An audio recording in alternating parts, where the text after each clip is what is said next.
आइए आज हम आपकी बायोलॉजी का, टोटल बायोलॉजी का जो लास्ट चैप्टर बच गया है, बायोडाइवर्सिटी एंड कंजर्वेशन, उसके सभी क्वेश्चंस जो बोर्ड्स में आ सकते हैं उन्हें कवर करते हैं। एक सेल के अंदर देखो तो डिफरेंट डिफरेंट बायो मॉलिक्यूल्स हैं, फिर एक टिश्यू के अंदर डिफरेंट डिफरेंट टाइप के सेल्स हैं, एक ऑर्गन के अंदर डिफरेंट डिफरेंट टाइप के टिश्यूज हैं। तो हर लेवल पर इवन बायोम्स भी डिफरेंट डिफरेंट है, कहीं रेगिस्तान, डेजर्ट है जहां पानी बहुत कम है। हेलो मेरे सभी नादान परिंदों, कैसे हैं आप लोग? I welcome you all in another lecture. तो आई होप कि आप लोग इन गैप डेज को बिल्कुल भी वेस्ट नहीं कर रहे हैं, जिनके बीच में ऑल्टरनेट सब्जेक्ट के एग्जाम्स हैं, ऑप्शनल सब्जेक्ट्स के एग्जाम्स हैं, कुछ का म्यूजिक का है, कुछ का हिंदी का है। तो आई होप कि आप उसके साथ साथ अपनी बायो भी अच्छे से पढ़ रहे हैं। गैप स्ट्रैटेजी को लेकर एक वीडियो में ऑलरेडी डाल चुकी हूं। आइए आज हम आपकी बायोलॉजी का, टोटल बायोलॉजी का जो लास्ट चैप्टर बच गया है बॉटनी के अंदर, बायोडाइवर्सिटी एंड कंजर्वेशन, उसके सभी क्वेश्चंस जो बोर्ड्स में आ सकते हैं उन्हें कवर करते हैं। तो इस चैप्टर को शुरू करने के पहले इसकी थोड़ी सी हम थ्योरी देख लेते हैं। बायोडाइवर्सिटी, बायो का मतलब होता है लिविंग और डाइवर्सिटी मतलब भिन्नताएं, डिफरेंसेस। तो हम हमेशा जब भी लिविंग के अंदर डिफरेंस सोचते हैं तो स्पीशीज लेवल पर सोचते हैं, बट इट इज हेटेरोजेनेसिटी यानी differences not only at species level but at all levels of biological system. मतलब चाहे एक सेल के अंदर देखो तो डिफरेंट डिफरेंट बायो मॉलिक्यूल्स हैं, carbohydrate, protein, fat, DNA, RNA. फिर एक टिश्यू के अंदर डिफरेंट डिफरेंट टाइप के सेल्स हैं, एक ऑर्गन के अंदर डिफरेंट डिफरेंट टाइप के टिश्यूज हैं, एक ऑर्गन सिस्टम में डिफरेंट डिफरेंट टाइप के ऑर्गन्स हैं। तो हर लेवल पर इवन बायोम्स भी डिफरेंट डिफरेंट है, कहीं रेगिस्तान, डेजर्ट है जहां पानी बहुत कम है, कहीं रेन फॉरेस्ट है जहां बारिश ही बारिश है, कहीं मैनग्रूव वेजिटेशन है जहां दलदल है, कहीं पर ओशियंस हैं, खारा पानी, मेरीन वाटर, कहीं पर rivers, ponds, lakes, fresh water है, ग्रासलैंड्स, घास के मैदान, इवन बायोम्स के लेवल पर बायोडाइवर्सिटी है। इस चैप्टर में हम यहीं से क्वेश्चंस आएंगे कि बायोडाइवर्सिटी के डायमेंशंस क्या है, किसकी कितनी बायोडाइवर्सिटी है, क्यों लॉस हो रहा है, why there is loss, why we should conserve, क्यों बचाना चाहिए और कैसे बचाना चाहिए। चलिए, तो एक बार मैं क्विकली आपको थ्योरी का रिवीजन करवा देती हूं क्योंकि हमारे पास टाइम कम है। मैंने यहां पर आपके लिए जितने भी इंपॉर्टेंट एस्पेक्ट्स हैं वो लिख दिए हैं। बायोडाइवर्सिटी 3 लेवल्स पर वर्क करती है। सबसे पहले जेनेटिक लेवल पर। जेनेटिक मतलब स्पीशीज सेम है बट एक स्पीशीज के अंदर डिफरेंट वेराइटी या डिफरेंट सब स्पीशीज या डिफरेंट स्ट्रेन्स हैं। एक ट्रिक से एग्जाम्पल याद कर सकते हो, रीमा ने पीसीआर पॉलीमरेज चेन रिएक्शन की। री यानी राइस की 50,000 से ज्यादा वेराइटीज हैं इंडिया में, और मा मतलब मैंगो की 1000 वेराइटीज। पीसीआर, आर मतलब वोल्फिया वोमिटोरिया के अंदर एक केमिकल है रेजरपाइन, उसकी पी और सी यानी पोटेंसी और कॉन्सेंट्रेशन डिफरेंट डिफरेंट वेराइटी में डिफरेंट डिफरेंट है। ये जेनेटिक लेवल पर बायोडाइवर्सिटी का एग्जाम्पल है। नेक्स्ट है स्पीशीज लेवल पर। वेस्टर्न घाट पर एम्फीबियन की मोर स्पीशीज हैं देन ऑन ईस्टर्न घाट्स। और थर्ड है इकोलॉजिकल डाइवर्सिटी, जैसे इंडिया के अंदर डिफरेंट डिफरेंट इकोसिस्टम्स हैं, डेजर्ट्स, माउंटेन्स, बर्फ, rain forest, wetlands, river, coral reefs, alpines. जबकि नॉर्वे, स्विट्जरलैंड, ऐसी स्कैंडिनेवियन कंट्रीज में जाओगे तो सिर्फ बर्फ ही बर्फ है। So we have more ecosystem diversity. इसके बाद हम बात करते हैं कि रॉबर्ट मे ने कहा था कि 7 मिलियन टोटल स्पीशीज हैं, जिनमें से 22% खोजी गई हैं, यानी slightly more than 1.5 million species have been discovered. ये IUCN 2004 का डेटा है।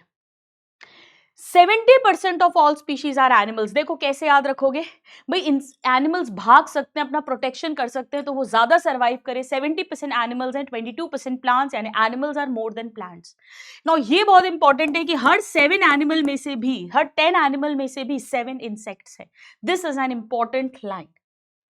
नाउ ये पाई चार्ट जो है स्टूडेंट्स, ये एक्सट्रीमली एक्सट्रीमली इंपॉर्टेंट है, वेरी वेरी इंपॉर्टेंट। इसमें बोर्ड्स में से ऑलमोस्ट हर साल क्वेश्चन आता है, डायग्राम बेस्ड क्वेश्चन भी आ जाता है। तो मैं इसे कैसे याद कराती हूँ, फेसबुक पे राम, सबसे ज्यादा फिशेज हैं, फिर उसके बाद बर्ड्स, फिर रेप्टाइल्स, फिर एम्फिबियंस और मैमल्स।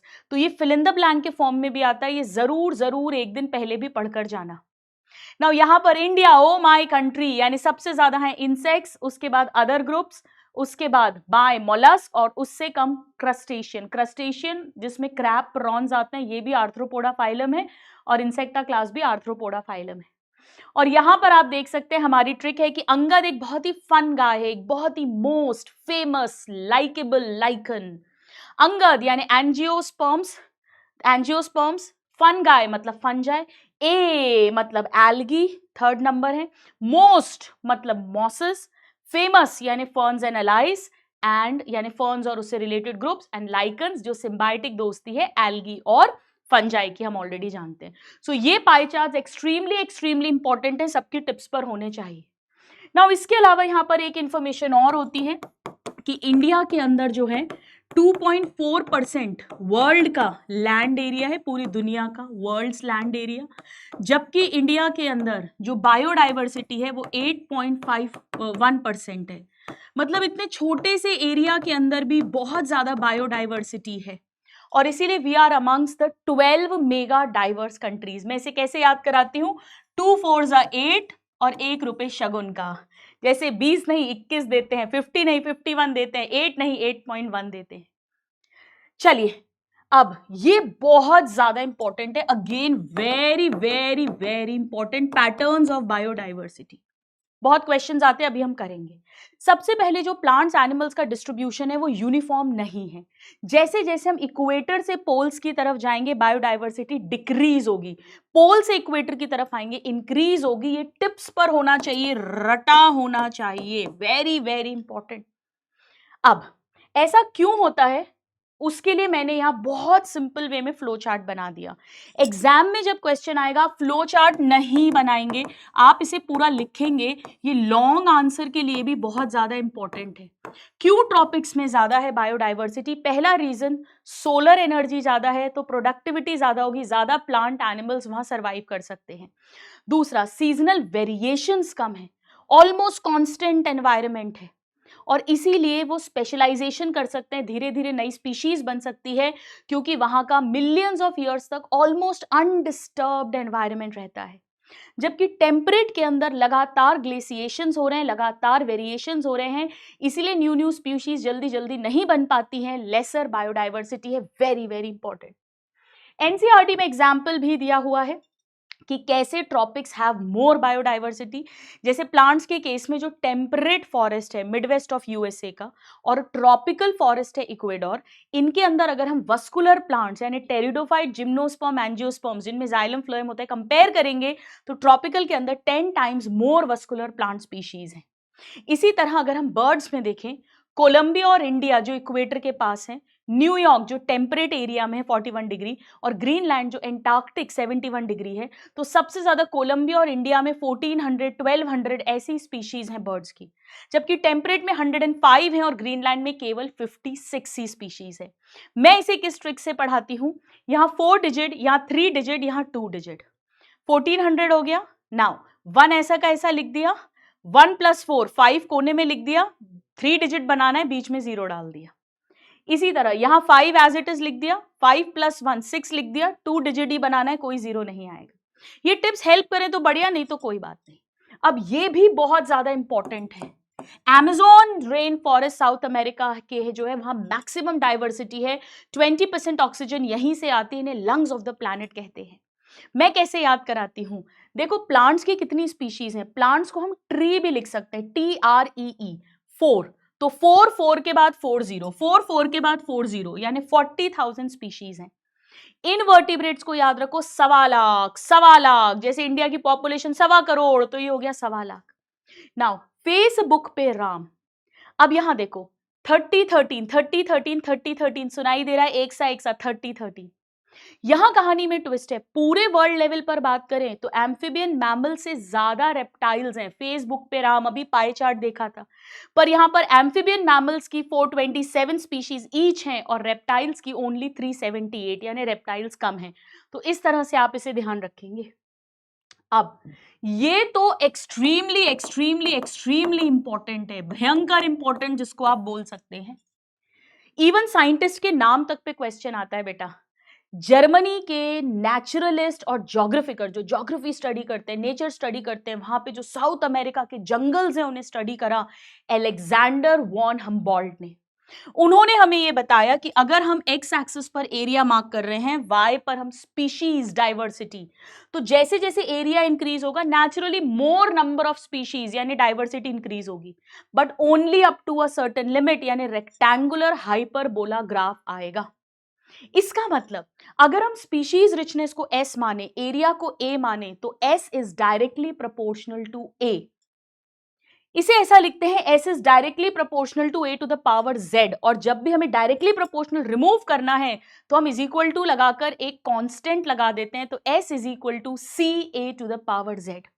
लॉग स्केल पे log S is equal to log C plus Z log A, यानी ये स्ट्रेट लाइन जैसी इक्वेशन हो गई, y is equal to C plus M X, यानी लॉग स्केल पर ये आएगा straight line, linear straight line. यहां पर C है y इंटरसेप्ट। बेटा ये बहुत ज्यादा इंपॉर्टेंट है, किसका क्या मतलब है ये तक पूछा जाता है। तो S है स्पीशीज रिचनेस, A है एरिया एक्सप्लोर्ड, C है x और y का इंटरसेप्ट, y इंटरसेप्ट, और Z पे भी बहुत ज्यादा क्वेश्चंस आते हैं, this is slope of the line. मैं इसे ऐसे समझाती हूं, जैसे अगर ऐसा स्लोप है मान लो ऐसा, तो इतने एरिया में इतनी स्पीशीज हैं, इतनी, लेकिन अगर स्लोप ऐसा है तो इतने ही एरिया में बेटा बहुत सारी स्पीशीज हैं। अगर स्लोप और ऐसा है तो इतने ही एरिया में और ज्यादा स्पीशीज हैं। तो जितनी सीधी, जितनी खड़ी, जितना स्टीप एस होता जाएगा, जितनी एस की वैल्यू इंक्रीज होती जाएगी, उतनी ज्यादा more species richness will be present in that area. इसी का एग्जाम्पल एनसीईआरटी हमें देती है कि स्मॉल एरियाज के लिए स्मॉल डाइवर्सिटी है तो स्मॉल जेड होगा 0.1 से 0.2, और बड़ा एरिया जैसे पूरा का पूरा कॉन्टिनेंट के लिए 6 टाइम्स यानी 0.6 से 1.2। जैसे अगर हम एक कॉन्टिनेंट के लेवल पर देखें, वहां जितने भी ट्रॉपिकल फॉरेस्ट हैं, फ्रूट ईटिंग बर्ड्स जो हैं, मैमल्स जो हैं, उनकी जेड की वैल्यू 1.15 आएगी, इसी रेंज के अंदर आ रही है, 1.2 से थोड़ी सी कम। This is also very important. Species area relationship and latitudinal gradient patterns of biodiversity very very important। अब डेविड टिलमैन ने हमें क्या बताया, देखो एक बात समझो पहले कि स्टेबल कम्युनिटी क्या होती है। मैं इसे कैसे याद कराती हूं, देखो सुनो, बहुत इंपॉर्टेंट है ये स्टेबल कम्युनिटी, इस पर भी कॉमनली क्वेश्चंस आते हैं। स्टेबल कम्युनिटी, देखो एक इंसान की लाइफ कब स्टेबल होगी, वेरी वेरी इंपॉर्टेंट। अगर मैं कहूं एक इंसान है जो 10,000 रुपए महीना कमाता है, 2,000, तो ज्यादा स्टेबल कौन है, 10,000। यानी इसी तरह से कोई भी कम्युनिटी की जितनी ज्यादा प्रोडक्टिविटी होगी, हायर प्रोडक्टिविटी, उतनी ज्यादा वो कम्युनिटी स्टेबल होगी, नंबर 1। नंबर 2, एक इंसान है जो कभी 10,000 कमाता है, कभी 1,000, कभी 50,000, कभी 2,000, और एक है जो 25,000 या 30,000 एवरी मंथ कमाता है। तो स्टेबल लाइफ किसकी ज्यादा है, कौन ज्यादा प्लानिंग्स कर सकता है, तो आप कहोगे मैम जिसकी 30,000 लगातार, कम से कम एक स्टेबिलिटी है, ज्यादा वेरिएशंस नहीं है। तो इसी तरह प्रोडक्टिविटी में लेसर होने चाहिए year two year variation, overall productivity तो हाई हो, लेकिन ईयर टू ईयर वेरिएशंस जो हो रहे हैं वो कम होने चाहिए, तब वो स्टेबल होगी। तीसरा एक ऐसा इंसान है जो छोटी मोटी बात अगर हो जाए, कंपनी के अंदर हो जाए, बाहर से कोई आ जाए, छोटी सी भी बात हो जाए, सर्दी जुकाम, कुछ भी, ठंड बढ़ जाए, गर्मी बढ़ जाए, कोई एनवायरमेंटल इफेक्ट आ जाए, ऑफिस के अंदर का इफेक्ट आ जाए, फैमिली प्रॉब्लम आ जाए, तो टाइफाइड डिप्रेशन में चला जाता है, रेजिस्टेंस ही नहीं है, यानी वो स्टेबल नहीं है। तो जो भी कम्युनिटी है, जो भी इकोसिस्टम है, इट शुड बी रेजिस्टेंस और रेजिलियंट टू ओकेजनल, जो भी मैन मेड या जो भी नेचुरल हो सकता है, उस कम्युनिटी, उस इकोसिस्टम के अंदर अचानक से पानी की कमी हो जाए, खाने की कमी हो जाए, तो ठंड बढ़ जाए, टेम्परेचर बहुत लो हो जाए, टेम्परेचर बहुत हाई हो जाए, या कोई मैन मेड डिस्टर्बेंसेस हो, तो बेटा या तो रेजिस्टेंट हो उसके लिए, रेजिस्टेंट, या रेजिलियंट हो। क्या डिफरेंस होता है, मैंने आपको कुछ डांट दिया, आपको फर्क ही नहीं पड़ा, तो आप रेजिस्टेंट हो, बट आपको फर्क पड़ा, आप थोड़ी देर दुखी हुए, बट यू बाउंस्ड बैक, तो आप रेजिलियंट हो। तो ये सब कुछ होगा तब एक कम्युनिटी स्टेबल होगी, और ये तब होगा जब बायोडाइवर्सिटी हाई होगी। ये बात डेविड टिलमैन जी ने बताई, again very very important. David Tilman ने बहुत लंबे टाइम तक आउटडोर प्लॉट्स पे एक्सपेरिमेंट किया। उन्होंने अलग अलग डिफरेंट साइज के आउटडोर प्लॉट्स लिए और उन पर खेती की। उन्होंने देखा कि जिन प्लॉट्स का एरिया ज्यादा है वहां पर ज्यादा स्पीशीज ग्रो कर सकते हैं, बायोडाइवर्सिटी ज्यादा है और वहां पर प्रोडक्टिविटी भी ज्यादा है। और इवन साल दर साल जो प्रोडक्टिविटी यानी जो टोटल मास जो खाना बनता था उसमें जो वेरिएशंस आते थे, डिफरेंस आता था, वो कम है, यानी वो मोर स्टेबल है। तो मोर डाइवर्सिटी होगी तो मोर स्टेबिलिटी होगी, हायर प्रोडक्टिविटी होगी, less year two year variations होंगे। ये उन्होंने एक्सपेरिमेंटली एक्चुअली प्रूव किया था डेटा के साथ। इन्हीं के साथ में स्टैनफोर्ड के साइंटिस्ट, ये भी बहुत ज्यादा इंपॉर्टेंट है आपके बोर्ड्स के लिए। मैं इसे ट्रिक्स पियर से पढ़ाती हूं। अगर कोई एक का स्पीशीज का लॉस हो जाए तो क्या फर्क पड़ेगा इकोसिस्टम की हेल्थ पर, यह हमें स्टैनफोर्ड के साइंटिस्ट पॉल एहरलिच जी ने एरोप्लेन से कंपैरिजन एनालॉजी से बताया था, जिसे नाम दिया था रिवेट पॉपर्ड हाइपोथेसिस। उन्होंने पूरे एरोप्लेन को इकोसिस्टम के इक्विवेलेंट कंपेयर किया और जो एरोप्लेन में रिवेट्स नट बोल्ट होते हैं उसे इकोसिस्टम की स्पीशीज माना। एक शैतान बच्चा अगर रिवेट्स को, नट बोल्ट को पॉपअप निकालना शुरू करेगा तो प्लेन की स्टेबिलिटी पे फर्क नहीं पड़ेगा। हाँ, थोड़ा सा आर्म रेस्ट, सीट आगे पीछे हो सकती है, हिल सकती है, पर अगर जो एरोप्लेन के विंग्स पर रिवेट हैं उसे अगर उसने निकाल दिया तो प्लेन क्रैश हो जाएगा। इसी तरीके से कुछ की स्पीशीज हैं जो बहुत ज्यादा इंपॉर्टेंट है उस इकोसिस्टम के लिए, उन्हें उन्होंने रिवेट्स ऑन विंग्स के बराबर माना। अगर उसका लॉस हो गया, वो एक्सटिंक्ट हो गई, वो लुप्त हो गई, तो मेजर फर्क पड़ेगा। अदरवाइज एक दो स्पीशीज लॉस होने से मेजर फर्क नहीं पड़ेगा। इस समय पर भी 15,500 species are facing the risk of extinction. Now ये भी बहुत पूछते हैं मैक्सिमम रिस्क किसको है। एम्फीबियंस की स्पीशीज को 32% रिस्क है, मैमल्स को 23%, जिम्नोस्पर्म्स को 31% और बर्ड्स को 12%। यानी सबसे ज्यादा खतरा लुप्त होने का एम्फीबियन की स्पीशीज को है, ये इंपॉर्टेंट है। रीसेंट एक्सटिंक्शंस कौन कौन से हैं? डोडो पक्षी from Mauritius, quagga from Africa, thylacine from Australia, Steller sea cow from Russia and tiger already species है, उसकी 3 सब स्पीशीज बाली, जावन, कैस्पियन। मैं इसे ऐसे याद कराती हूं, डीएम यानी डोडो फ्रॉम मॉरिशस। डीएम क्या करोगे मुझे? DM question and answer. Quagga from Africa, आपने मुझे डीएम क्वेश्चन आंसर किया था, यानी थाइलासीन फ्रॉम ऑस्ट्रेलिया। किसने किया था? सुशांत सिंह राजपूत, एसएसआर यानी स्टेलार सी काउ फ्रॉम रशिया।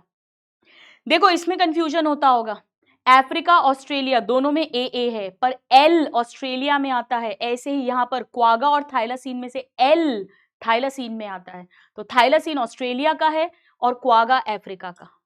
ऐसे भी याद कर सकते हो, क्वागा में भी डबल ए है, अफ्रीका में भी डबल ए है, तो क्वागा अफ्रीका से है। ये recent extinctions very very important, very important. Now आगे बढ़ते हैं क्विकली। नाउ ये इस पर भी क्वेश्चन आए कि अभी तक 5 मास एक्सटिंक्शंस हुए हैं, बट 6th वाला जो है ये पूछते हैं, ये हमारे कारण हो रहा है, हमारी एक्टिविटीज के कारण, ह्यूमन एक्टिविटीज के कारण ये 100 to 1000 टाइम्स फास्टर है और नेक्स्ट 100 ईयर्स में आधे से ज्यादा स्पीशीज लुप्त हो जाएंगी अगर प्रेजेंट रेट ऑफ एक्सटिंक्शंस चलता रहा। Now, very important causes of biodiversity loss. इसे बोलते हैं चांडाल चौकड़ी, evil quartet. Quartet मतलब 4 causes हैं evil, चांडाल, खराब। पहला है हैबिटेट, उनके घर को पूरी तरह तबाह कर देना या फ्रैगमेंट कर देना, मोस्ट इंपॉर्टेंट। पहले 14% ट्रॉपिकल फॉरेस्ट था, अब 6% रह गया है। अमेज़न के जंगल काटा जा रहा है, क्यों काटा जा रहा है? 2 रीजन से। एक, उसे घास के मैदान में कन्वर्ट कर रहे हैं, ग्रास लैंड, क्यों? ताकि वहां पर बीफ देने वाले कैटल्स, गाय भैंस को चराया जा सके। और दूसरा, वहां पर सोयाबीन की खेती के लिए। अगर आप पूरा लॉस ना भी करो तो सपोज आपने उस जंगल में से सड़क बना दी या कोई पॉल्यूशन, कोई फर्टिलाइजर्स यूज कर रहे हो, केमिकल्स यूज कर रहे हो, पेस्टिसाइड्स वगैरह यूज कर रहे हो, वो बहकर वहां पर आ गए, उसने मिट्टी की फर्टिलिटी को खराब कर दिया, ये फ्रैगमेंटेशन है। ऐसे मैमल्स, ऐसी बर्ड्स जिन्हें बड़ा एरिया चाहिए, large territory to live, they will be affected. या जिनकी माइग्रेटरी हैबिट्स हैं, जो वहां से उड़कर जाते थे पर अब बीच में सड़क आ गई, उनकी लाइफ अफेक्ट होगी। सेकेंड रीजन है ओवर एक्सप्लॉयटेशन। हाँ, हम सबकी नीड है, हमें प्रोडक्ट्स चाहिए नेचर से, पर जब ये नीड टर्न्स इनटू ग्रीड, लालच में बदल जाए। लास्ट 500 ईयर्स में स्टेलार सीका और पैसेंजर पिजन इसी तरह से खत्म हुए हैं। Now third, alien species invasion पे बहुत ज्यादा क्वेश्चन आता है। जानबूझकर, डेलिबरेटली या बिना जाने, अनइंटेंशनली अगर आपने कोई एलियन फॉरेन स्पीशीज इंट्रोड्यूस की, उसका नेचुरल शिकारी वहां पर नहीं है, तो वहां की जो इंडिजीनस स्पीशीज हैं वहीं की खुद की, वो डैमेज हो जाएंगी। बेटा इस पे बहुत ज्यादा क्वेश्चन आता है एग्जाम्पल्स के साथ। मैं इसे प्लेन ट्रिक से याद कराती हूं। प्लेन, पार्थीनियम जिसे कैरेट ग्रास भी कहते हैं, लेंटाना और इकॉर्निया, वाटर हाइसिंथ जिसे आतंक कहते हैं बंगाल का, बहुत तेजी से एसेक्सुअल रिप्रोडक्शन ऑफसेट्स के थ्रू ग्रो करता है और पूरे वहां की वाटर बॉडी को क्लॉग कर देता है, वहां का सारा ऑक्सीजन यूज कर लेता है और वहां के अदर प्लांट एनिमल्स डेड हो जाते हैं। इसके अलावा अफ्रीकन कैट फिश एक है जिसका नाम है क्लैरियस गैरीपाइनस। उसको जब हमारी रिवर्स में इंट्रोड्यूस किया गया तो हमारी बहुत सारी रिवर्स की ओरिजिनल खुद की इंडिजिनस फिशेस एक्सटिंक्ट हो गई। और इसी तरीके से लेक विक्टोरिया है ईस्ट अफ्रीका में, वहां पर एक बहुत बड़ी बर्ड आती है नाइल पर्च, और उसके आने से वहां के जो छोटे छोटे स्पीशीज, चिचलिड छोटी छोटी फिशेज है, 200 से ज्यादा फिशेज है, वो खत्म हो जाती हैं, मारी जाती हैं। चलिए, सो ये बहुत ज्यादा इंपॉर्टेंट है। इसके अलावा को एक्सटिंक्शन पर भी बहुत ज्यादा क्वेश्चन बोर्ड्स में आता है।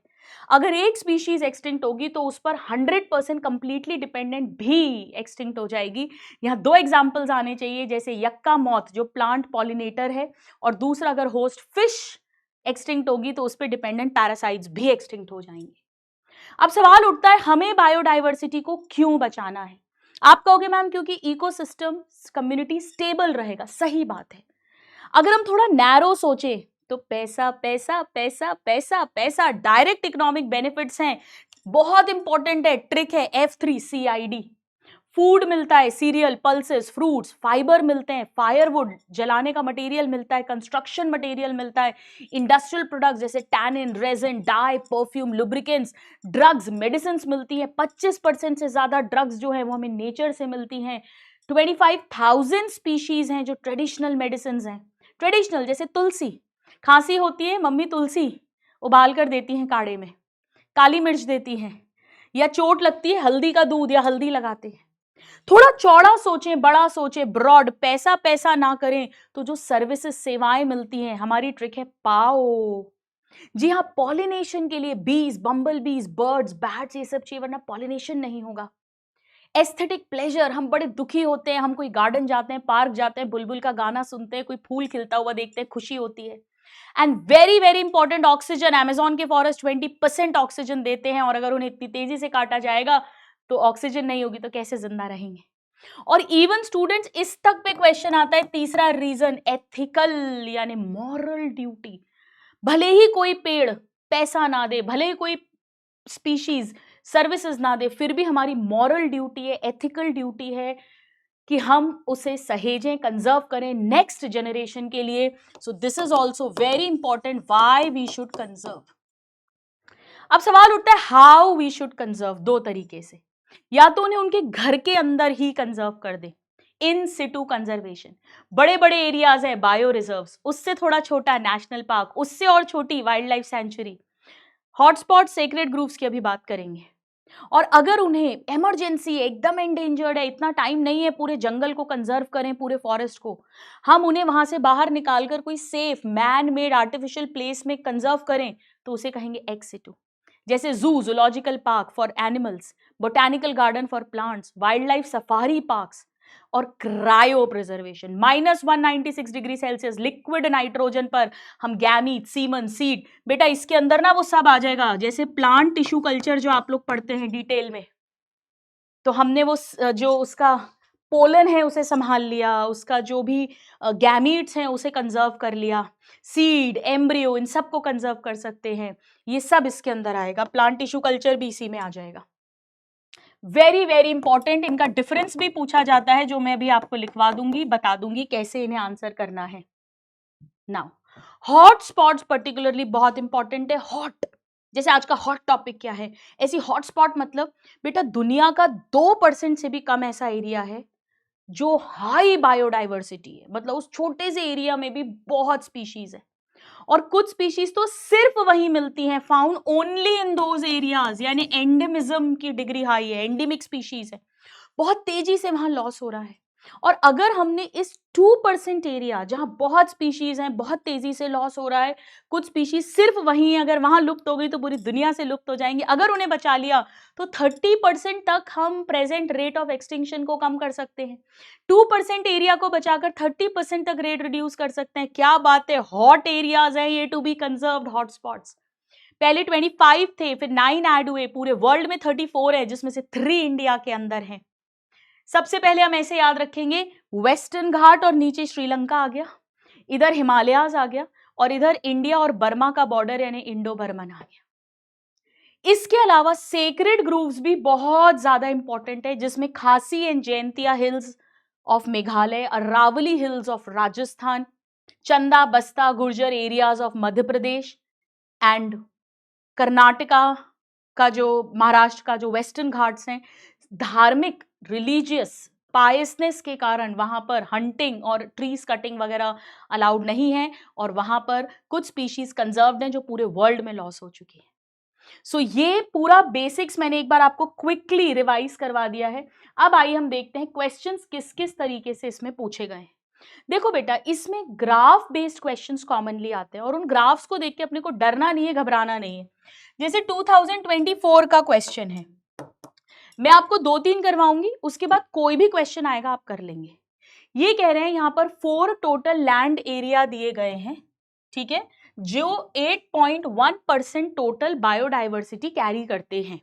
इनमें प्रोकैरियोट्स को फिगर नहीं किया गया है, ठीक है। अभी हमसे पूछ क्या रहे हैं, देखो ये हमसे क्या पूछ रहे हैं, ये टैक्सोनॉमिक रिचनेस है। टैक्सोनॉमिक रिचनेस मतलब कितनी स्पीशीज हैं बेसिकली, यानी स्पीशीज डाइवर्सिटी। 3 एरियाज दिए, देखो आपको देखकर ही समझ आ रहा है कि इसके अंदर इतनी ही स्पीशीज हैं, इतनी, इसके अंदर इतनी स्पीशीज हैं, इसके अंदर इतनी स्पीशीज हैं, यानी थर्ड एरिया के अंदर मैक्सिमम बायोडाइवर्सिटी है, हाईएस्ट डाइवर्सिटी है, सबसे ज्यादा, और 1 एरिया के अंदर इनमें से लोएस्ट है, यानी इन 3 रीजन्स में से रीजन 3 के पास मैक्सिमम स्पीशीज है, 2 के पास उससे कम है, 1 के पास और कम है। अब क्वेश्चन पूछा है, why is the species richness maximum in region 3? तो भाई ये ट्रॉपिकल एरिया होगा, तो यहां पर लेस सीजनल होगा, more constant, more predictable, more solar energy, tropical latitude होगा, undisturbed for millions of years. तो स्टूडेंट्स यही सब तो मैंने आपको अभी पढ़ा दिया था, पूरी एज इट इज एनसीईआरटी की लाइंस है, उसी को हमें लिखना है। या इन्होंने पूछा कि मिनिमम क्यों है रीजन 1 में, तो भाई रीजन 1 टेम्परेट जोन होगा, जहां पर फ्रीक्वेंट ग्लेसिएशन होगा, लेस एवोल्यूशन का टाइम मिलेगा, मोर सीजनल है, ठीक उसका उल्टा कर दो, लोअर सनलाइट है, लोअर प्रोडक्टिविटी, ठीक उल्टा कर दो। इन 2 में से कोई एक आंसर आपको करना है, कैसे भी पूछ सकते हैं वो। तो कॉन्सेप्ट वही है, ट्रॉपिकल और टेम्परेट वाला। वाई ट्रॉपिकल में ज्यादा, आपसे ये तक पूछ सकते थे कि बताओ इनमें से ट्रॉपिकल रीजन कौन सा है, तो जहां सबसे ज्यादा डाइवर्सिटी है वो ट्रॉपिकल रीजन हो गया, जहां कम डाइवर्सिटी है वो टेम्परेट हो गया। नाउ इसी का B part, plants and animals do not show uniform diversity but uneven distribution. बिल्कुल सही बात है, ये किस तरह की डाइवर्सिटी है, क्यों है ऐसा unequal distribution, according to latitude gradient, that is the answer. चलिए now why is it, prokaryotes को क्यों नहीं इंक्लूड करते हैं, तो ये ऑलरेडी एनसीईआरटी की लाइन है, क्योंकि प्रोकैरियोट्स को क्लासिफाई करने के लिए पुराने कन्वेंशनल मेथड्स एप्लीकेबल सूटेबल नहीं है, और दूसरा कई सारी स्पीशीज को हम लैब में कल्चर भी नहीं कर सकते, तो हम स्टडी भी नहीं कर सकते। नाउ 2023 IUCN की जो रेड लिस्ट है, 500 सालों में टोटल 784 स्पीशीज एक्सटिंक्ट हुई हैं। देखो मैं इसे कैसे याद कराती हूँ, सबसे कम प्लांट्स हैं, एनिमल ज्यादा हैं, तो लॉस भी प्लांट्स का कम हुआ है, एनिमल्स का ज्यादा हुआ है। अब एनिमल्स के अंदर भी इंसेक्ट्स यानी इनवर्टिब्रेट ज्यादा हैं और वर्टिब्रेट कम है, तो बेटा लॉस भी इनवर्टिब्रेट का ज्यादा हुआ है, वर्टिब्रेट का कम हुआ है। प्लांट्स का मैं कैसे याद कराती हूँ, ये 784 है ना, 78 का उल्टा कर दो, 87 स्पीशीज। ना इसे मैं ऐसे याद कराती हूँ, 3 2 जा 6, 3 3 जा 9, पर 6 लिखने का मन नहीं है तो मैंने इसे लिख दिया 359। इसमें से 21 रुपए का शगुन माइनस कर दो भाई, इसमें से 21 रुपए का शगुन, मुझे नहीं देना 21 रुपए का शगुन, तो ये बन गया 338। तो 338 species of vertebrates, 359 of invertebrates and 87 of plants. आप कहोगे मैम इतनी सारी ट्रिक याद कैसे करेंगे? आप डायरेक्ट भी लर्न कर सकते हो, बट ये छोटी छोटी टिप्स होती हैं जो आंसर ढूंढने में हेल्प कर देती है। जैसे हमें पता है इनवर्टिब्रेट्स की 359 है, 359, और ये भी गलत है, तो ये डायरेक्ट था। अगर 1 मार्क में सीधे सीधे क्वेश्चन आएगा तो आप सीधे ABC करके आंसर कर ही देंगे, कोई दिक्कत नहीं है। नाउ 2020 इट इज ऑब्जर्व्ड कि डिक्रीज कब होगी? इक्वेटर पे मैक्सिमम है, equator to poles, equator to poles. Now 2014 इस पर बहुत बार क्वेश्चन आया है, सीधा सीधा पाई चार्ट का क्वेश्चन है। फेसबुक पे राम, फेसबुक पे राम, ये तो डिक्रीजिंग ऑर्डर है, सबसे ज्यादा स्पीशीज से सबसे कम स्पीशीज। बट अगर हम एनसीईआरटी की देखें तो यहां पर ये मैमल्स होंगे और ये एम्फिबियंस होंगे, बस आपसे यही ए और बी की लेबलिंग पूछी है। चलिए आइए अब मैं आपको एक और ग्राफ बेस कराती हूँ। ये जो 2-3 ग्राफ बेस करा रही हूँ ना स्टूडेंट, इसी से आपका दिमाग चलने लग जाएगा। ये कह रहे हैं एक्स और वाई डायरनल वेरिएशन बताते हैं सोलर रेडिएशन के जून यानी समर और दिसंबर यानी विंटर में। यानी जून के महीने में सुबह शाम टेम्परेचर वेरिएशन और दिसंबर के महीने में। अब हमसे ये पूछ रहे हैं कि कौन सा ट्रॉपिकल है और कौन सा टेम्परेट है। बेटा देखो, ट्रॉपिकल जहां होता है, जैसे हम इंडिया की भी बात करें तो मोस्टली गर्मी रहती है, टेम्परेट में वेरिएशन ज्यादा होते हैं। तो जहां तकरीबन एक साथ चल रहा है, भले ही समर्स हैं भले ही विंटर्स हैं, देखो चाहे जून है चाहे दिसंबर है, वाई के अंदर ऑलमोस्ट सेम वेरिएशंस हैं, ऑलमोस्ट सेम धूप आ रही है। लेकिन यहां देखो कितना टेम्परेचर वेरिएशन है, ये देखो कितना टेम्परेचर वेरिएशन है, यानी ये जरूर टेम्परेट है। तो जहां तकरीबन एक सा है, क्योंकि एनसीईआरटी लिखती है this is less seasonal more constant. जैसे अपने आप पे भी तो India is mostly in tropics, तो ऑलमोस्ट पूरा टाइम गर्मी रहती है, बस कुछ ही महीने ठंड आती है, अदरवाइज मोस्टली ऑलमोस्ट पूरा टाइम गर्मी रहती है। तो जहां लेस सीजनल मोर कांस्टेंट दिखे वो ट्रॉपिकल है, यानी why should be tropical and x should be temperate. अब इन्होंने हमसे क्या पूछा है, which of the graphs depicts, so tropical हो गया वाई, एंड पहले तो अपन ने सीधे सीधे लिख दिया कि एक्स जो है वो टेम्परेट है और वाई जो है वो ट्रॉपिकल है ना। ये तो फर्स्ट पार्ट हो गया इसका, फर्स्ट पार्ट। फिर सेकंड पार्ट पूछा है हाई बायोडाइवर्सिटी कौन शो करेगा, एक्स या वाई, एंड वाई, वाई क्यों? तो हम जानते हैं कि ट्रॉपिकल वाई है तो why will show high diversity. और बेटा वही घिसी पिटी लाइंस हो गई सारी की सारी, लेस सीजनल, मोर कांस्टेंट, मोर प्रिडिक्टेबल, प्रमोट निच स्पेशलाइजेशन, मोर सोलर एनर्जी, हायर प्रोडक्टिविटी, वो सारी लाइंस आप यहां पर चेप सकते हैं। चलिए नेक्स्ट क्वेश्चन 2019, वन एग्जाम्पल के साथ हमें बताना है mutualist tend to coevolve and also one of the major causes of biodiversity loss. Coevolve हम जानते हैं स्टूडेंट्स, ये बात हमने 11th में भी पढ़ी है मॉर्फोलॉजी में, 12th में सेक्सुअल रिप्रोडक्शन में पढ़ी है कि एक फ्लावर और उसका पॉलिनेटर स्पीशीज जो है वो एक दूसरे से टाइटली लिंक्ड है। फिग स्पीशीज केवल अपने वास्प से ही पॉलिनेट होगी और किसी से भी नहीं। और अगर म्यूचुअलिज्म है तो को एक्सटिंक्शन होगा, यानी अगर एक स्पीशीज का एक्सटिंक्शन हुआ तो इनवेरिएबली बिना वेरिएशन के यानी 100% दूसरी उस पर डिपेंडेंट म्यूचुअलिस्टिक स्पीशीज भी एक्सटिंक्ट हो जाएगी। नाउ बहुत कॉमनली यहां पर केवल लिस्ट करके पूछा है तो आप केवल चारों के नाम लिख देंगे क्योंकि ये 2 मार्क का ही क्वेश्चन है। अगर डिटेल में पूछेंगे अभी हम देखेंगे तो इसकी भर भर के details as it is NCERT के पैराग्राफ्स अपने को लिखने हैं। So concept of coextinction, मैंने आपसे कहा भी था को एक्सटिंक्शन पर बहुत क्वेश्चंस आते हैं, 2 एग्जांपल्स लेके। तो 2 एग्जांपल अपना वही, एक तो प्लांट और पॉलिनेटर हो जाएगा जैसे कि फिग और वास्प या यक्का एंड मॉथ, और दूसरा अगर फिश एक्सटिंक्ट होगी तो उस पर डिपेंडेंट पैरासाइट्स, दोनों ही एज इट इज एनसीईआरटी के एग्जांपल्स हैं। It is a part of evil quadrat, तो बस हमने वही एज इट इज लिख दिया है। Now this is very very important species area relationship. ये कह रहे हैं कि अलेक्जेंडर वॉन हम्बोल्ट ने साउथ अमेरिका के जंगल्स को जब करा देखा, स्टडी करा, तो इन्फ्रेंस क्या था भाई? इन्फ्रेंस ये था कि species richness increases with area explored but only up to a certain limit, इसीलिए रेक्टेंगुलर हाइपरबोला आया था। दूसरा ये कह रहे हैं कि यहाँ पे ए, जेड, सी और एस सिंबल्स क्या डिनोट करते हैं? एस है स्पीशीज रिचनेस, सी है वाई इंटरसेप्ट, ए है एरिया एक्सप्लोर्ड और जेड है स्लोप ऑफ द लाइन। तो ये बहुत इंपॉर्टेंट है, बार बार पूछा जाता है। नाउ बायोडाइवर्सिटी को फॉलोइंग फैक्टर्स कैसे इफेक्ट करते हैं? अब बेटा यहां पर मैंने इसको थोड़ा सा डिटेल में बताया है, आप चाहें तो एज इट इज एनसीईआरटी की लाइंस भी लिख सकते हैं। जैसे जो ओवर पॉपुलेशन हो रही है, मैंने यहाँ बताया कि हैबिटेट घरौंदा हम उनका क्यों तोड़ रहे हैं, why are we cutting jungles?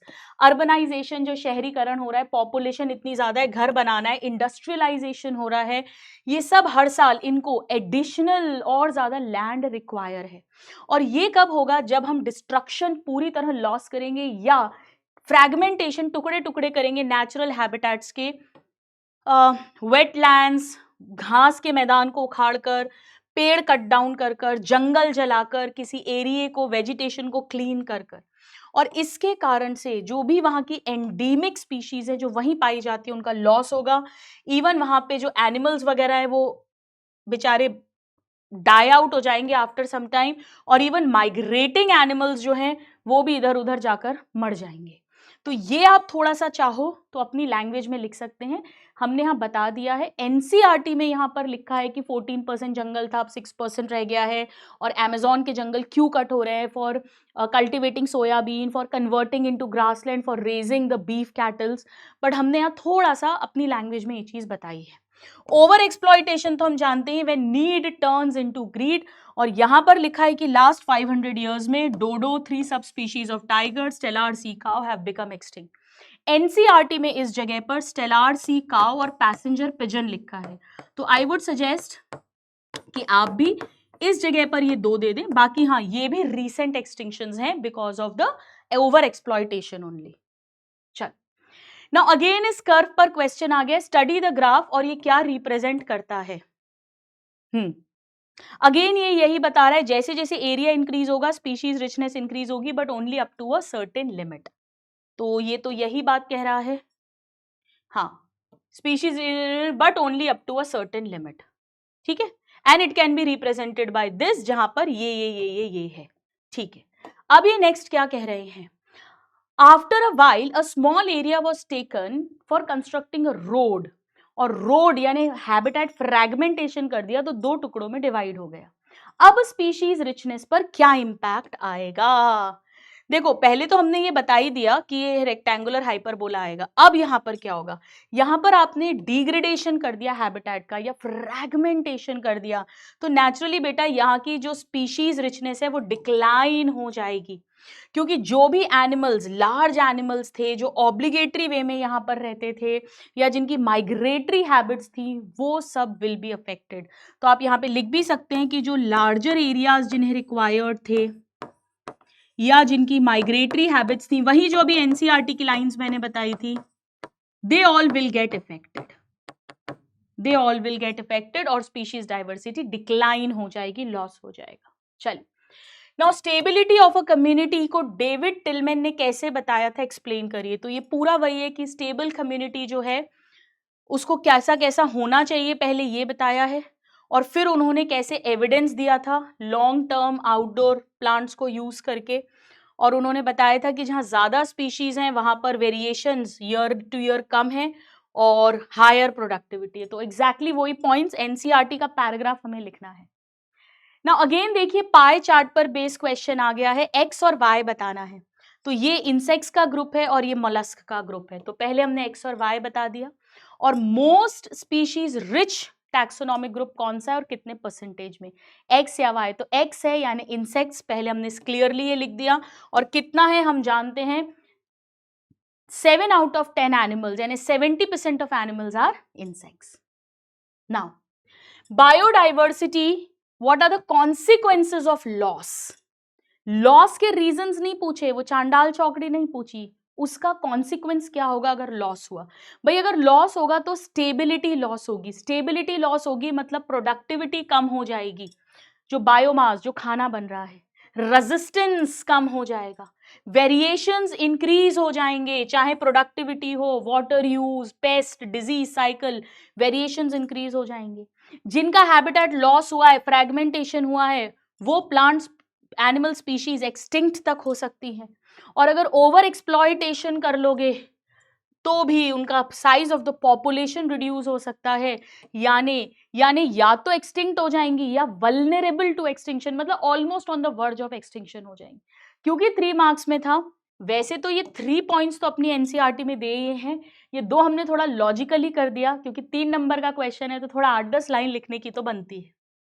Now given below एक इक्वेशन दिया हुआ है, ठीक है ठीक है ठीक है। ये हमसे पूछ रहे हैं S क्या है, तो S स्पीशीज रिचनेस होती है और Z की वैल्यू इस केस में हम जानते हैं 1.15 होती है। डायरेक्ट एनसीईआरटी का डेटा है, तो S क्या है बता दिया है और 1.15 ये बता दी है और ग्राफ की बात इन्होंने कर दी है। नाउ अगेन ये पाई चार्ट दिया हुआ है, तो यहाँ पर ये फिशेज हैं, यहाँ पर ये बर्ड्स हैं, ये रेप्टाइल्स हैं, ये एम्फिबियंस हैं, ये मैमल्स ऑलरेडी लेबल है। तो हमसे पूछा है एक्स क्या है, एक्स फिशेज होगा और वाई पूछा है। बेटा जो पूछा है ना उतना ही लिखना, जेड नहीं पूछा तो जेड मत बताना, वैसे जेड रेप्टाइल्स है, ठीक है। फिर लिखा है कि एक्सटिंक्शन भी रैंडम नहीं है, कौन सा ग्रुप है जो सबसे ज्यादा चांस है मोर वल्नरेबल फॉर एक्सटिंक्शन, हम जानते हैं वो है एम्फीबियन। और फिर इन्होंने पूछा है रीसेंट एक्सटिंक्शन का एग्जाम्पल रशिया में बताना है, मॉरिशस से बताना है और ऑस्ट्रेलिया से बताना है। तो रशिया से स्टेलार सी काउ है, मॉरिशस से डोडो है और ऑस्ट्रेलिया से थाइलासीन है। तो बस स्टेलार सी काउ, डोडो और थाइलासीन, तो जो पूछा है वही आंसर हम करेंगे। नाउ अगेन आप देख सकते हैं यहाँ ग्राफ दिया हुआ है, देखो फिर से वही पूछ लिया, एस सी जेड और ए क्या है, स्पीशीज रिचनेस, सी है वाई इंटरसेप्ट, जेड है लाइन कोई स्लोप ऑफ द लाइन या रिग्रेशन कोएफिशिएंट और ए है एरिया एक्सप्लोर्ड। Z की वैल्यू पूछ ली, वही अगर हम बड़ा कॉन्टिनेंट लें, बड़ा लोगे तो 0.6 से 1.2, छोटा लेते तो 0.1 से 0.2 और वरना उसको 6 से मल्टीप्लाई कर दो तो 0.6 से 1.2। Now alien species invasion threat है, इसको एक एग्जाम्पल से बताओ और 3 रीजंस और लिस्ट करने, 3 रीजंस केवल लिस्ट करने हैं। तो वो तो habitat loss, fragmentation, over exploitation और को एक्सटिंक्शन हो जाएगा। 3 मार्क्स में थोड़ा सा एक एक लाइन हम लिख सकते हैं। अब एलियन स्पीशीज जो है पूरी एनसीईआरटी की लाइन है, यहां पर कोई भी एग्जाम्पल ले सकते हो आप, नाइल पर्च वाला एग्जाम्पल भी दे सकते हो स्टूडेंट्स इफ यू वांट।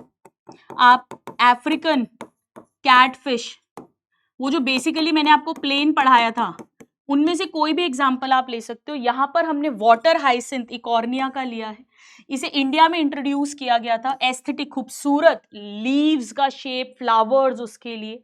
इसने वाटर बॉडीज को क्लॉग कर दिया था, जिसके कारण बहुत सारे एक्वाटिक प्लांट्स एंड एनिमल्स की डेथ हो गई थी, क्योंकि सारा ऑक्सीजन इन्होंने ड्रेन कर लिया था। तो आप चाहें तो इसी को लर्न कर सकते हैं, बार बार क्वेश्चन आएगा, एज इट इज आप इनको लिख सकते हैं, कोई प्रॉब्लम नहीं है, ठीक है। या नाइल पर्च वाला लिख देना, लेक विक्टोरिया में इंट्रोड्यूस किया, ईस्ट अफ्रीका से मोर देन 200 चिचिलिड फिशेस वहां की एक्सटिंक्ट हो गई। चलो नाउ नेक्स्ट क्वेश्चन बड़ा प्यारा सा है, ये पूछ रहे हैं कि टाइगर जो है वो फॉरेस्ट में रहते हैं, पिछले कुछ डिकेड से टाइगर पॉपुलेशन डिक्लाइन हो रही है। सेव टाइगर लॉन्च किया गया 1973 में टू कंजर्व, इसे सहेजने के लिए। लास्ट कपल ऑफ डिकेड्स, कुछ दशकों में और ग्रेजुअल इंक्रीज होने लगी है पॉपुलेशन की।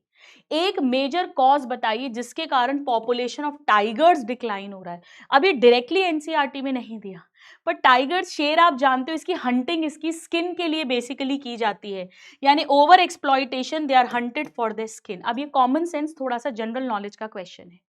Right one main effect of the biodiversity and conservationists that must have helped to increase the population। भाई क्या मेन काम किया होगा? एक तो हमने नेशनल पार्क्स वगैरह बना दिए, कंजर्व कर दिया, और दूसरा हमने लोगों को अवेयर किया। हमने उन्हें बताया कि टाइगर जो है वो टॉप कार्निवोर है, टॉप इकोलॉजिकल पिरामिड्स याद करो आपको पढ़ाया है, अपेक्स स्पीशीज है। और हमने उन्हें बताया कि टाइगर के पार्ट्स, उसके आइटम्स जो प्रिपेयर होते हैं उनको मत यूज करिए, उसका ओवर एक्सप्लॉयटेशन मत करिए, वो टॉप स्पीशीज है, अगर वो लुप्त होने लगी, एक्सटिंक्ट होने लगी तो पूरी फूड चेन, फूड वेब पर नेगेटिव इफेक्ट आएगा। थर्ड पार्ट जो पूछा हुआ है बेटा ये दूसरे चैप्टर से आया है कि टाइगर्स को कैसे काउंट करते हैं। ये आप जानते हैं उनके पग मार्क्स और फीकल पैलेट से। ये चीज आपने ऑर्गेनिज्म एंड पॉपुलेशन के अंदर पढ़ी हुई है, तो ये इस चैप्टर की नहीं है, उन्होंने क्लब कर दिया इकोलॉजी को। Now name and describe any 3 causes. अब उन 4 में से कोई 3 करने हैं। Habitat loss and fragmentation, over exploitation, alien species invasion and को एक्सटिंक्शन में से आप कोई भी कर सकते हैं। ये एग्जैक्टली वही है जो हमने ऑलरेडी पढ़ा है। नाउ नाउ नेक्स्ट क्वेश्चन ये कह रहे हैं, अगेन वही आ गया। अब देखो यहां इन्होंने नेचुरलिस्ट का नाम भी पूछ लिया है, अलेक्जेंडर वॉन हम्बोल्ट। और क्या ऑब्जर्वेशन है, that bye species richness increases with area explored but only up to a certain limit। फिर इन्होंने वैल्यू ऑफ z पूछ ली है, ये कहाँ होगी स्मॉल एरियाज के लिए, ये कहाँ होगी large areas like entire continent के लिए।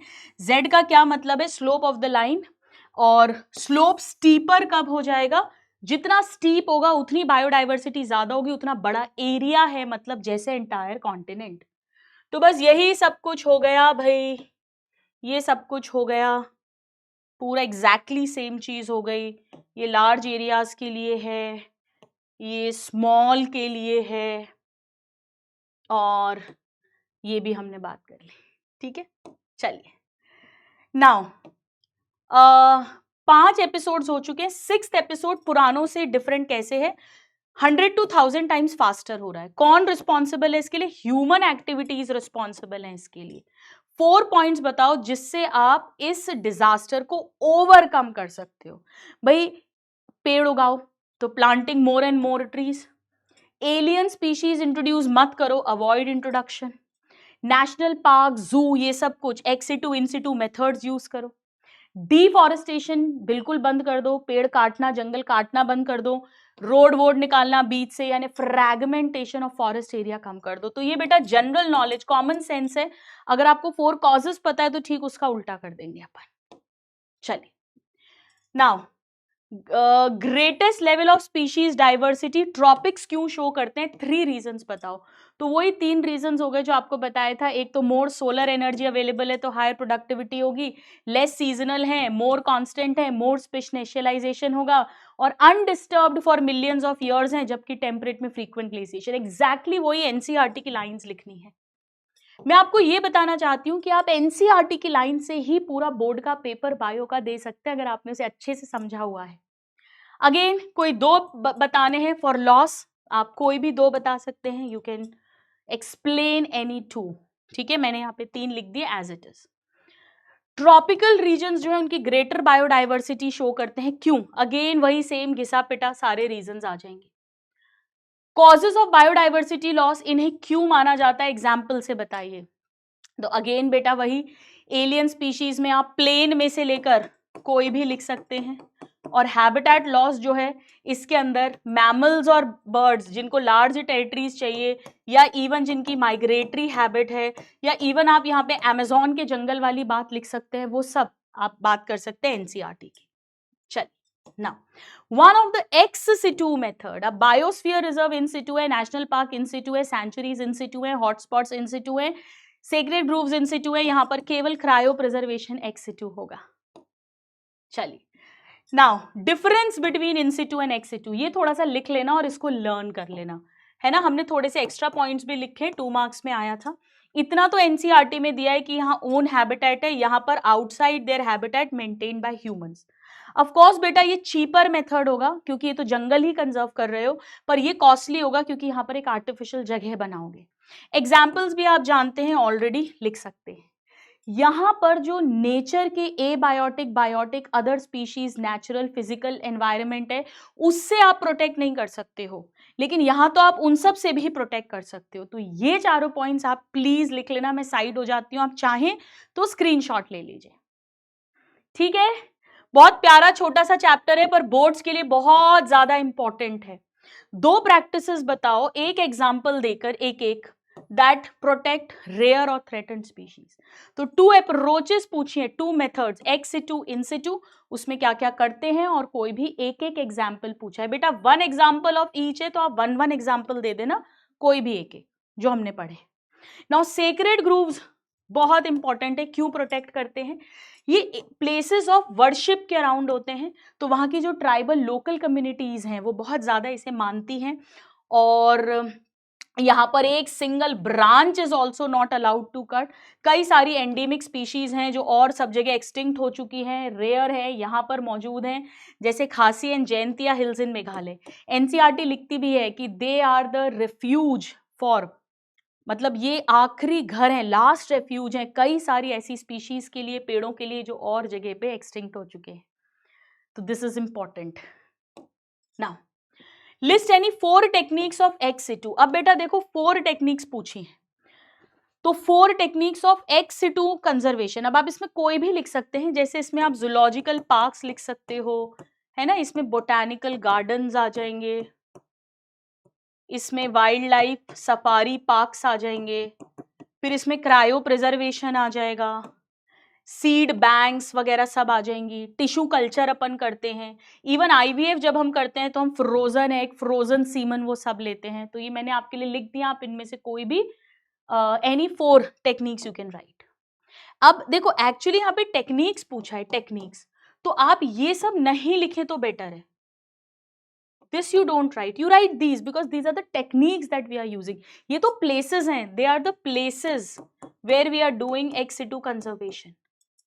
तो IVF इन विट्रो जहां पर एग और स्पर्म को हम फर्टिलाइज करते हैं in vitro outside body in the laboratory, ये रिप्रोडक्टिव हेल्थ में मैंने पढ़ाया है। Cryo preservation -196 degree Celsius liquid nitrogen पर करना। सीड बैंक्स जहां पर लो टेम्परेचर पर, लो मॉइस्चर पर हम सीड्स को स्टोर करते हैं। और टिश्यू कल्चर आपको पता ही है, कैलस बनाना और फिर multiple thousands of plants propagate करना sexually. Now why do we need to conserve? Why?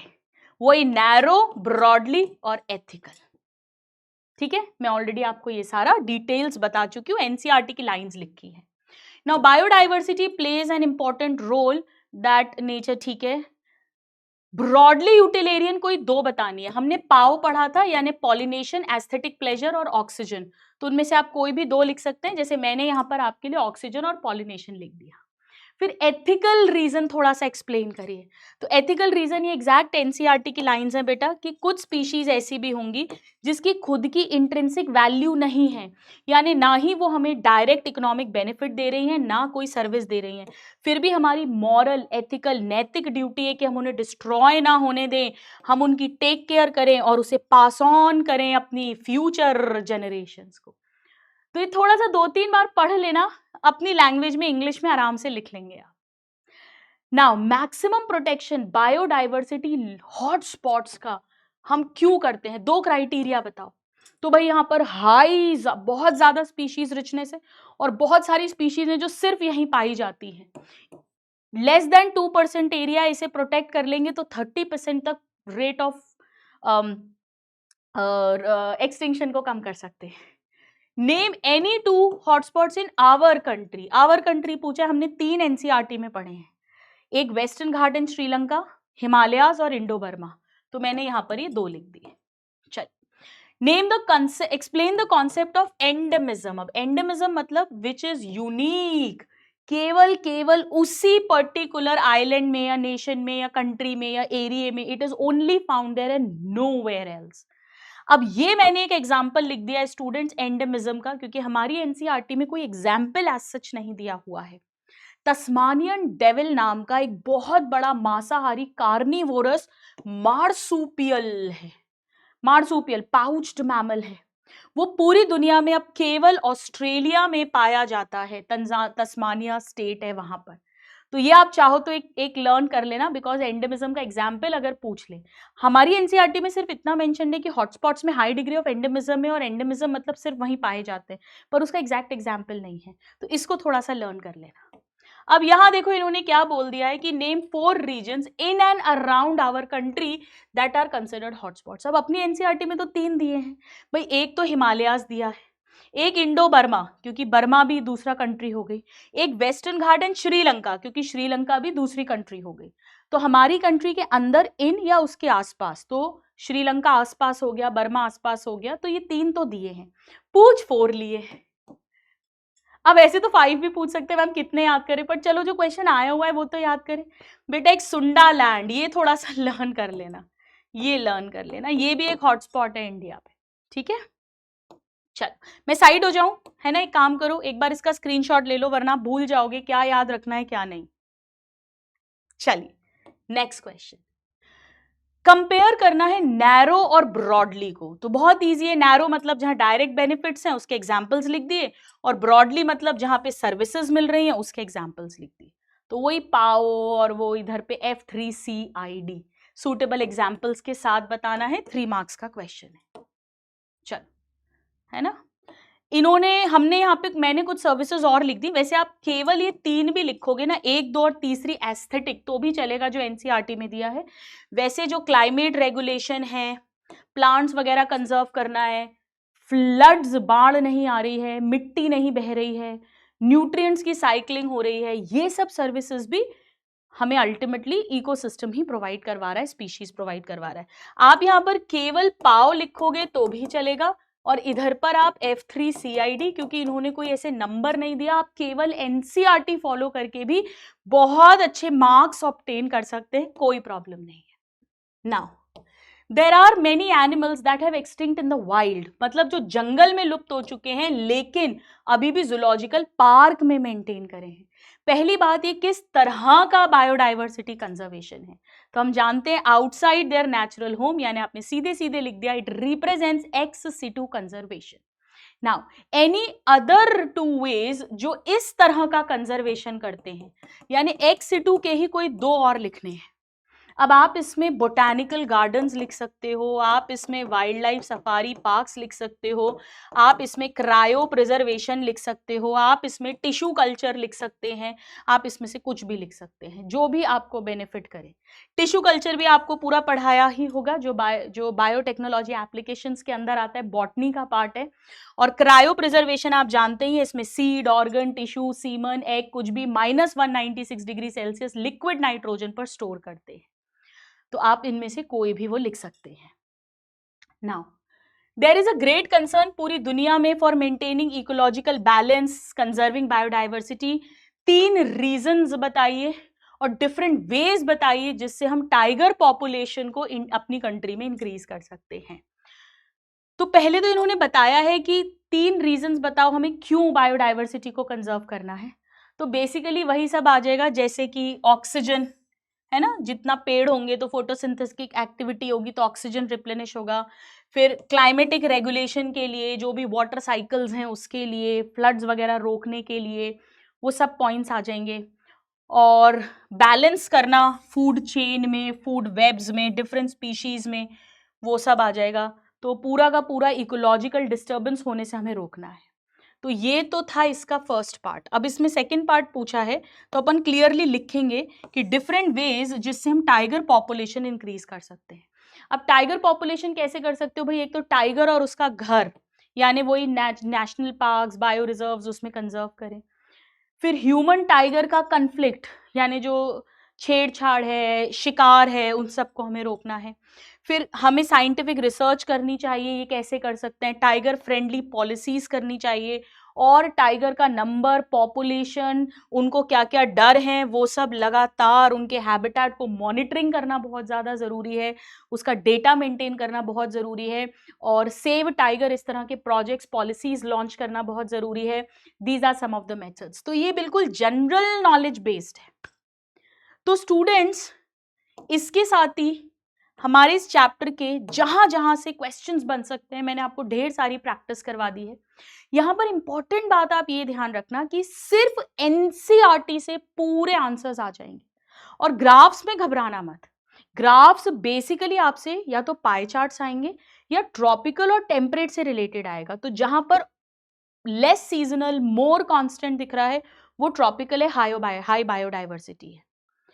और जहां पर बहुत ज्यादा वेरिएशंस आ रहे हैं, लेस बायोडाइवर्सिटी है, वो टेम्परेट और कम आ रहा है, तो फिर वो पोल्स हो जाएंगे। तो ये अपने दिमाग में हल्का सा कॉन्सेप्ट अपने को रखना है।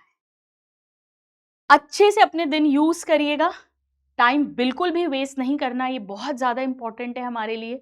और प्लान्ड वे में पढ़ाई करो। अगर आपका ऑप्शनल सब्जेक्ट भी बीच में आ रहा है तो बिल्कुल जो है उसके बाद टाइम वेस्ट मत करना, आना, थोड़ा-सा रेस्ट करना और बायो पढ़ने लग जाना, बिकॉज़ ये कोर सब्जेक्ट्स हैं और ये बहुत ज़्यादा इम्पोर्टेंट है। लॉन्ग क्वेश्चंस लिखने की प्रैक्टिस कर लेना। इस चैप्टर में तो आप एनसीईआरटी कर लो, बस मोर देन इनफ है। Why we should conserve, how we should conserve, what are the causes of biodiversity loss, latitudinal gradient का pattern and species area relationship, ये कुछ मेजर टॉपिक्स हैं। डेविड टिलमैन, स्टैनफोर्ड साइंटिस्ट, बेटा यहाँ question नहीं करवाया मैंने, बट पॉल एहरलिक वाले पर भी क्वेश्चन आता है। स्टेबल कम्युनिटी क्या होती है, स्टेबिलिटी लॉस होगी तो क्या होगा, और कुछ डेटा पाई चार्ट्स। तो all my love and all my blessings to all my नादान परिंदो, बिल्कुल मस्त होकर पढ़ो, खुशी खुशी पढ़ो। जो भी डाउट्स हो वो आप मुझे कमेंट्स में भेज देना। लेक्चर कैसा लगा 2 मिनट लेकर मुझे वो भी बता देना। और ऑल माय बेस्ट विशेस, ईश्वर करे कि आप जो पढ़े बस वही पेपर में आ जाए। Bye everybody, take care. इसको बहुत मिनिमम टाइम में सब कुछ आपको एक्सप्लेन करने की कोशिश की है, क्योंकि आपका समय इस समय बहुत कीमती है और मैं चाहती हूँ कि सारी इंफॉर्मेशन मिनिमम टाइम में मैक्सिमम आउटपुट निकले। Bye everybody, God bless you, all the very best.